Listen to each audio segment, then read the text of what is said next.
Representative Case. Thank you to the good representative. My question is, what is the need for this, and is this considered an unfunded mandate on the notification when somebody can just look through the budget and see the one line item for education and the one line item for the municipality and figure it out?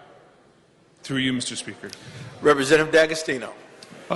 They certainly could. I think what we heard at public hearing, though, is that's really not often the case. I think, as the ranking member mentioned, sometimes you have people who are unaware, and what this does is, at the end of the day, when you get that tax bill, which presumably you're paying attention to a lot more than the budget, sometimes the budget process, when you get that tax bill, you see how your dollars are being spent in a binary fashion. You see the amount that's going to town government.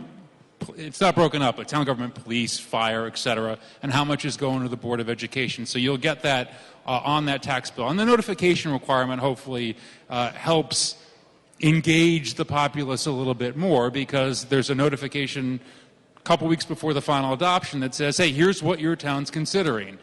X for general operating costs, Y for Board of Education, and if people want to weigh in and they haven't had a chance to at that point, that they will.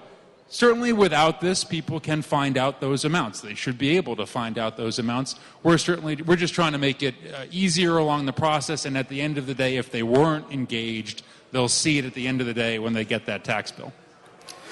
Representative Case. Thank you to the good representative. So if we pass this bill today, is this a mandate that it shall be publicized 2 weeks before the budget vote? Through you, Mr. Speaker.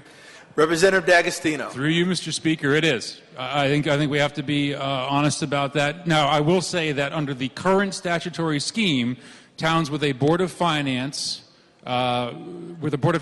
created by statute, have certain requirements already, and this is bringing every other town in line. But all towns will now be required to make this notification requirement, and we're not funding it. That is an unfunded mandate, but we feel as a policy matter overall, as a body here, that this amount of information needs to be provided to the public, and are making that policy judgment that this is something we want to require all of our towns to do. But it is indeed, there's a cost associated with making that notice. Now, presumably towns have mechanisms that they're already doing when they publish, as the ranking member indicated.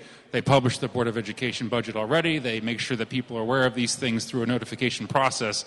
So we are assuming it won't be a great cost, and I think the fact that CCM and cost are supportive of it speaks to that. Representative Case. I once again thank the good representative and ranking member for that answer. My concern is really the unfunded mandate to the municipalities. One of my municipalities that I represent currently has a town meeting where we spell this out on a PowerPoint to the people, and then it comes to a vote. It's one line item for education, and we really don't have any say as a municipality in how education spends that money, because they are not required to do a line item budget, which we wish they would. And on the other hand, we have water and sewer department who actually on their bills spell out debt services, taxes, and other things, and so they're very clear on what the money is spent on.